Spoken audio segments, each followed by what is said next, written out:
guys, welcome back to another video. So I am still kind of in a little bit of an art funk recently, and it's not that I don't have the urge to draw or paint right now, it's more like I have too many things I kind of want to do. I also don't have the need to feel like I want to finish artwork either. It might be because I did a lot of like digital chibi, kind of like churning them out rapid succession, that I feel a little bit burned out with digital drawing, hence why I haven't been doing as many iPad videos where I'm doing like a full illustration. So I thought we could do something like kind of like half and half. So let's do a little bit of sketching digitally, a composition, or kind of like our concept for today, and then after that we can move on to transferring that to watercolor paper and hopefully painting for the rest of the video, because I always go on and off with having an urge to paint with watercolors, and right now it's like super strong because a lot of the artwork that I'm seeing has been done with like alcohol markers or watercolor recently, so I kind of want to do that. So you guys probably won't see too closely, but I do have the Academy watercolor paper pad, and this one is from Baohong. So it is a hot press paper. Looking forward to using this one again. I haven't used it since I've done, I think there's like 2 or 3 larger watercolor paintings that I've done in this paper pad. Yeah, I've made 2 larger pieces in here. One of them is like a Viking blend, so he's kind of on the larger side. By 10.5? 10.2, which is like the width of my iPad, I think. Let's change the background color to be more muted, and we can get started. So we can kind of quickly do some thumbnailing.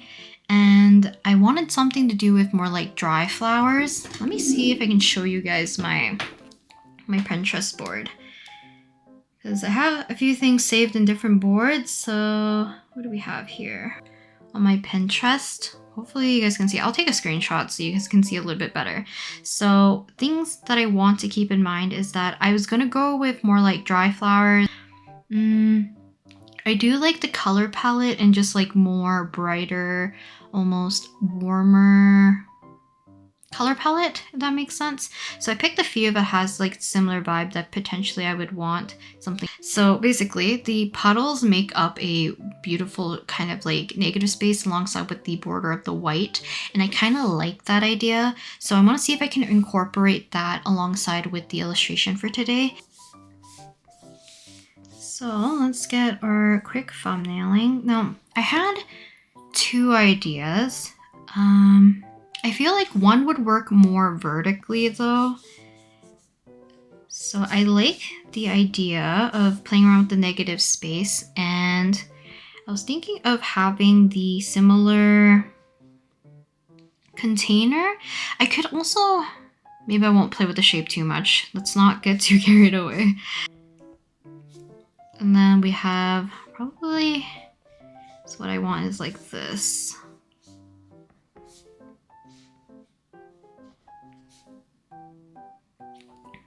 This way. So let's get a side profile maybe.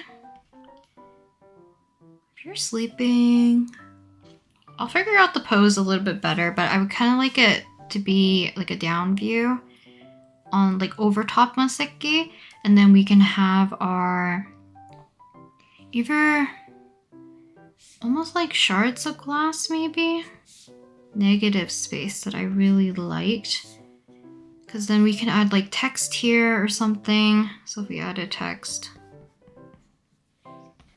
because we could do an umbrella shape too though, or just like a plain rectangle. I'm trying to think, how would I do this?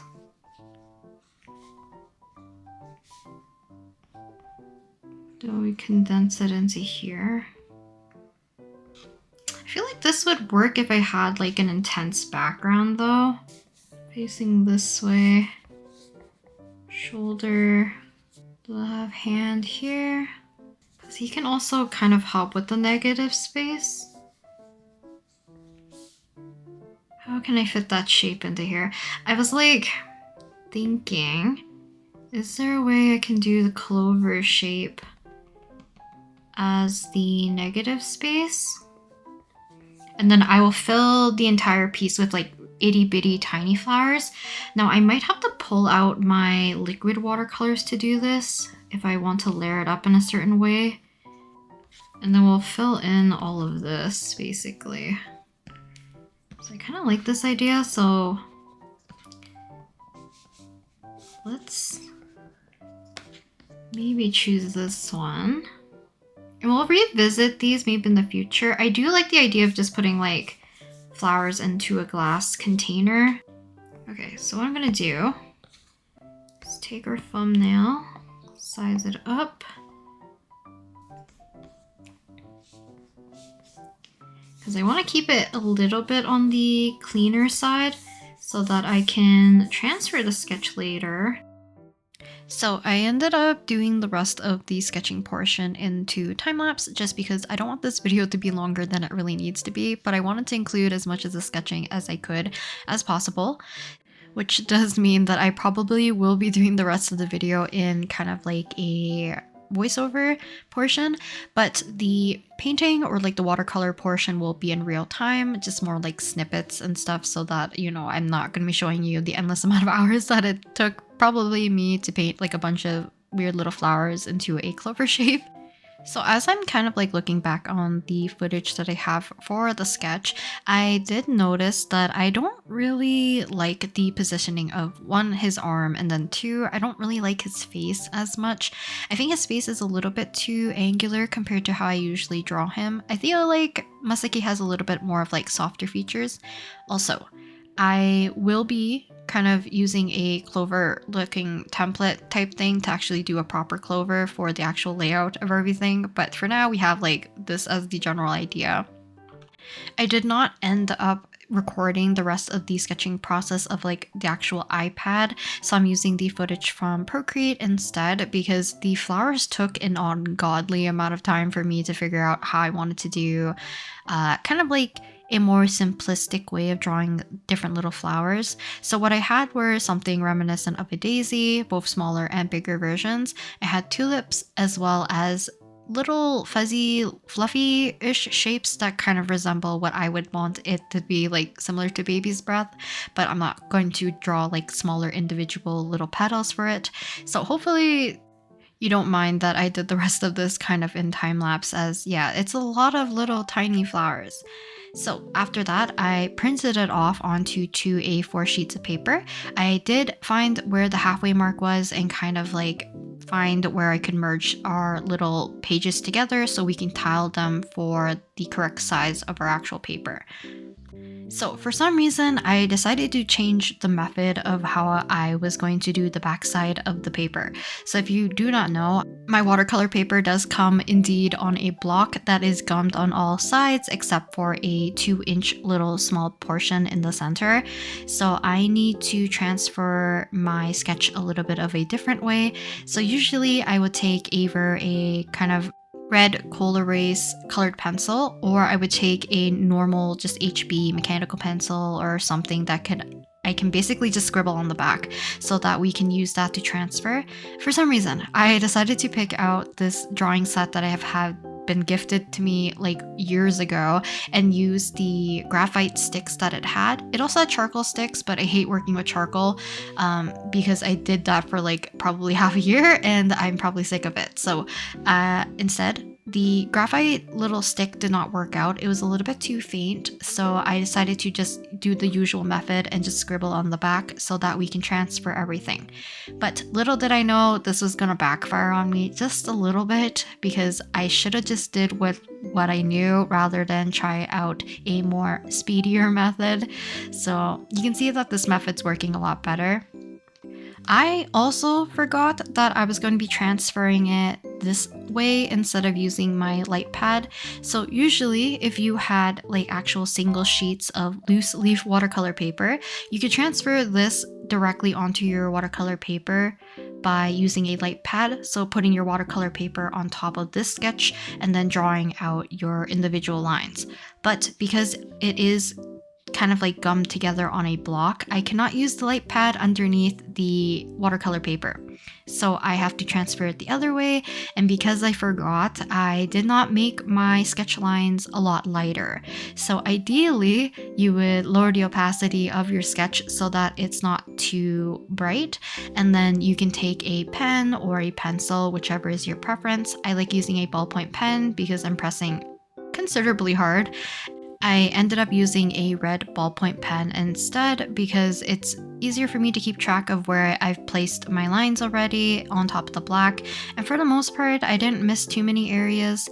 And the thing that kind of backfired on me, so because I was trying something different and thought it would be quicker to use the graphite stick to do the entire backside, it left a lot of loose graphite residue, which was a little bit annoying to work with. So I did try my best to use the kneaded eraser on my pencil to lift up some of the smudging and loose graphite, but there was a lot still present.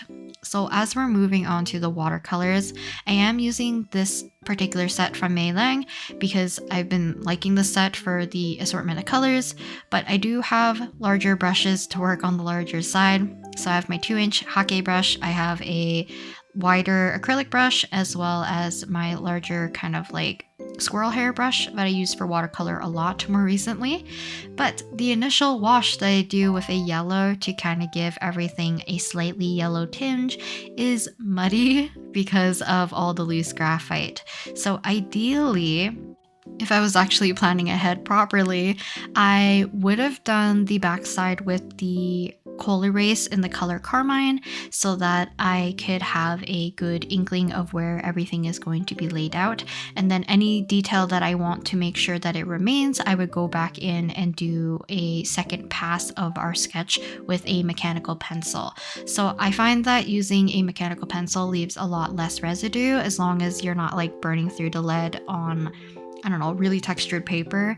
It just leaves a little bit less of those little granules and little debris from your pencil, and that would have gave me a much more cleaner workspace to work with rather than having a kind of weird muddier layer of my initial wash of the watercolor, which in the end is not like a super bad thing. But if you wanted like to seal your sketch with water, then you might have casted a wash of gray instead onto your paper rather than like clear or your desired color in the first place.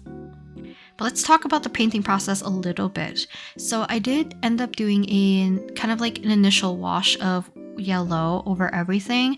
I was gonna do it all over the entirety of our paper, but I wanted to leave the center little clover part kind of intact and completely white so that I could add in some cooler shadows that were not going to be really affected by our warm tinge of yellow. So for the most part, I had the yellow on the flowers and Maseki. I did do 2 passes on Maseki to give him more of a more of a yellowy glow and kind of like undertone before we paint everything else. After that, to make sure that I don't lose all my lines completely, even though I did settle and state at the very beginning of the video that I would use like kind of a lighter, warmer color palette anyways, so I wasn't going to lose too many of my lines, but I decided to put kind of like a drop shadow over our white space, and this way I can kind of figure out what is a flower and what is kind of like our flat surface, if that makes sense. So I'm using a combination of a purpley blue alongside with a more green blue and mixing it occasionally with the golden yellow that I was using earlier to do our little drop shadow for everything. So not only does it help kind of ground our little flower bits to our surface, it does help me kind of figure out the shape of individual flowers and finding the little gaps so that I don't lose some of my lines when I end up painting over some of the other areas. I definitely think, for the most part, as I'm working on this particular painting, the shadows with the blue and some of the yellow areas were probably my most favorite parts of just painting, just because it looks a little bit more delicate and it was just fun to paint smaller little crisp areas and letting some of the colors bleed to give a little bit of that yellow glow or tinge to some of the edges. But I kind of got a little bit lazy, which tends to be a trend for me when it came to actually painting the flowers, which you'll see in a little bit, where I did not paint every individual flower to its like fullest potential, which is what I initially wanted to do. I think on my channel, I do have 2 videos where I've painted with my liquid watercolors.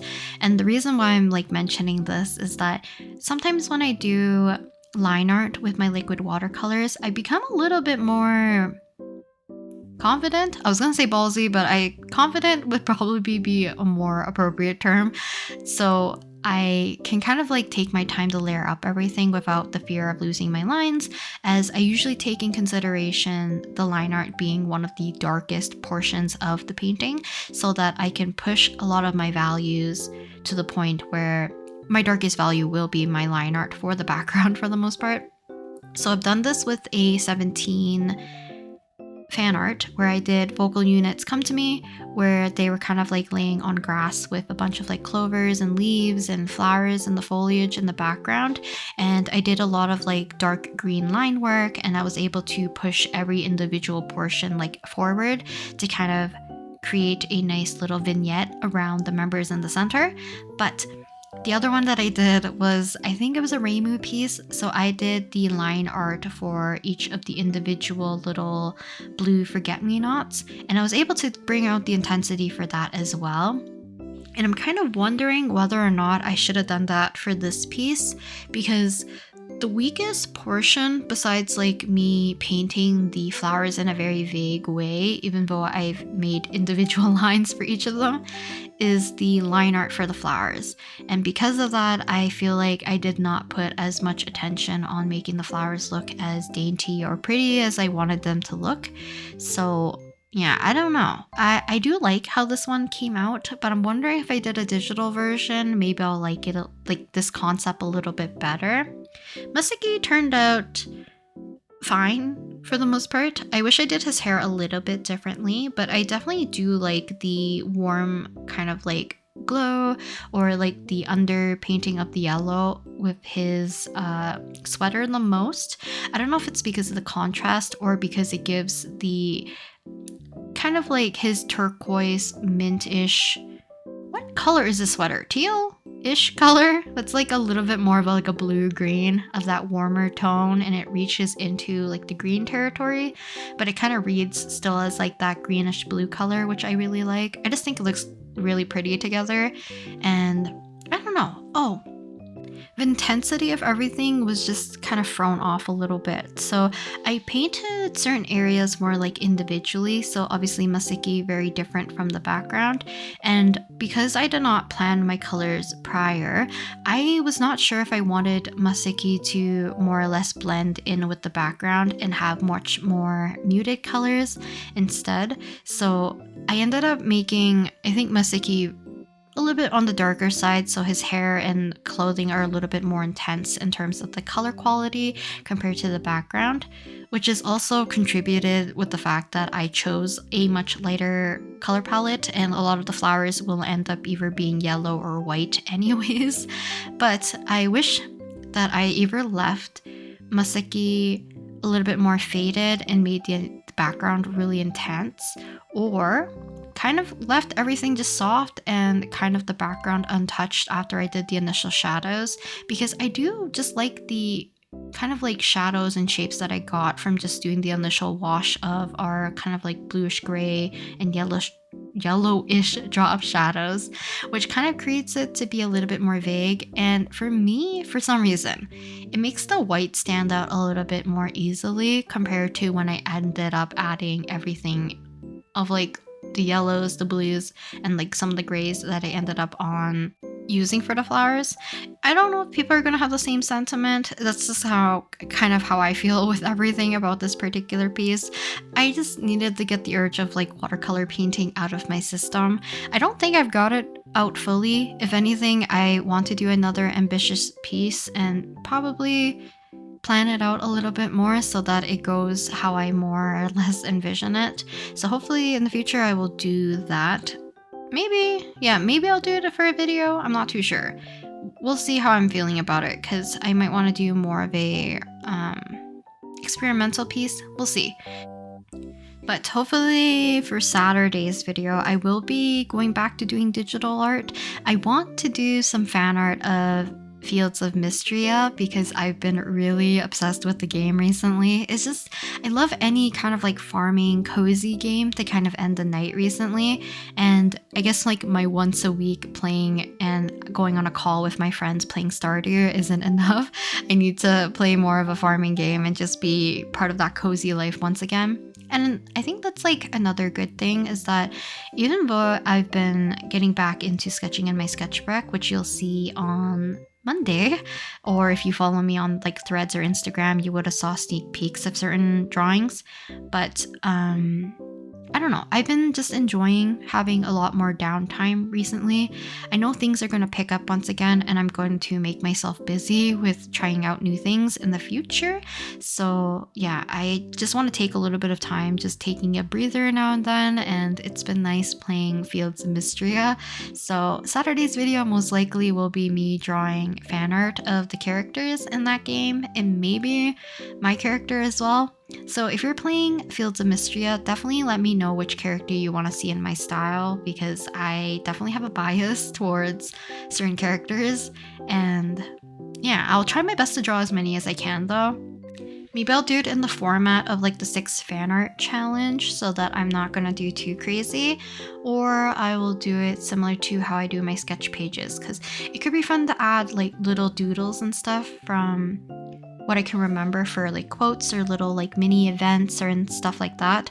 I'm not too far into the game. I'm still in the spring season. I think I'm near 23, 24 in the game. So spring of 23, I think, is where I'm currently at. But hopefully after I finish like editing down this video, another video for the following Monday, I will be able to play a little bit more because I'm just craving to play it. I just love cozy games like that where I just get lost in just like farming and stuff, and it's just fun, and I want to go in the mines. So yeah, hopefully I'll talk a little bit more about it on Saturday's video. So a little bit back to the painting, I've been switching back and forth between certain brushes. So initially, I believe I was using the Hakke brush, and then I switched over to my squirrel hair brush, which looks kind of like a little mop kind of brush. After that, I switched to the brush that came with the watercolor set, which I think is a size 8 or a size 6. It has like a really nice point and it holds a lot of water, which is great. So I use that as my main brush a lot of the time more recently. If not, I do have like a kind of like spare brush that I use on the side. But for some of the smaller flowers, and I believe for the line art, I switched over to this particular, I think it's a liner brush. I don't really remember. I feel like a lot of my watercolor brush terminology and just like watercolor knowledge in general is like fading from my brain. So yeah, I think this one's just a liner brush, and I'm using it for a lot of the smaller details for the smaller flowers in the background. So I decided to put a lot more of like blue little flowers, which are filling up a lot of the spots of the baby's breath. And then I'm doing a lot of the centers of similar flowers that would look or resemble more closer to daisies. A lot of the greens are just like little sprigs of, I don't know which plant, but the other larger leaves are ones of the tulips. And I feel like this is like the portion where I kind of feeling a little bit more burnt out. The background would have required a few more layers in my opinion. I would have liked to separate some of the dark green leaves a little bit more, as well as placed a few more drop shadows to help layer up our flowers more. But the reason why I don't really end up doing that anyways is that when I started doing the line art, it does make it a little bit harder for me to want to go back and add shadows and stuff after, because a lot of my lines, once placed down, will be reactivated with the water and become fuzzy and very blurry because it'll start to spread and lift from the water layer that I end up putting down. So that's why I kind of wished I used my liquid watercolors, because they are kind of like semi-permanent. So for the most part, once you lay them down, you can still reactivate them with water. But if I used an appropriate color, usually after the first wash, they're kind of like sealed into the paper quite well. So I'm able to layer everything up, add as many shadows and stuff as I want, as long as I'm using the liquid watercolors instead of using the normal watercolors. I can kind of layer without worrying about too much lifting. And I feel like you can probably just tell that the reason why I don't really want the colors to lift or get fuzzy or blurry is just because I don't want to do the line art again.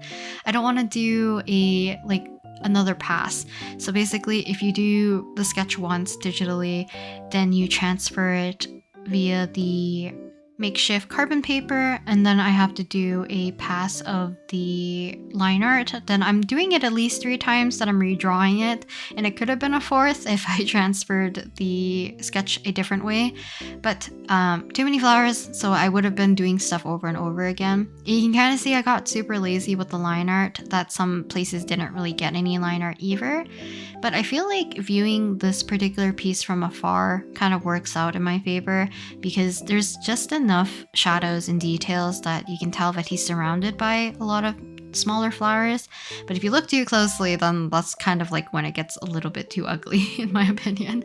So this painting is done. I did show you guys a little bit of a close-up for everything, and I think overall it still looks kind of pretty. It did scratch an itch for my watercolor, but I definitely will do a lot more in the future. But I am not going to release this piece from the block just quite yet. I'm gonna make sure that it dries completely flat for a few days, or even until the next time I do a watercolor painting on this block. But here's kind of like the little 2-inch opening that you would kind of slip a palette knife or an X-Acto knife through, so you can release your watercolor paper from the block.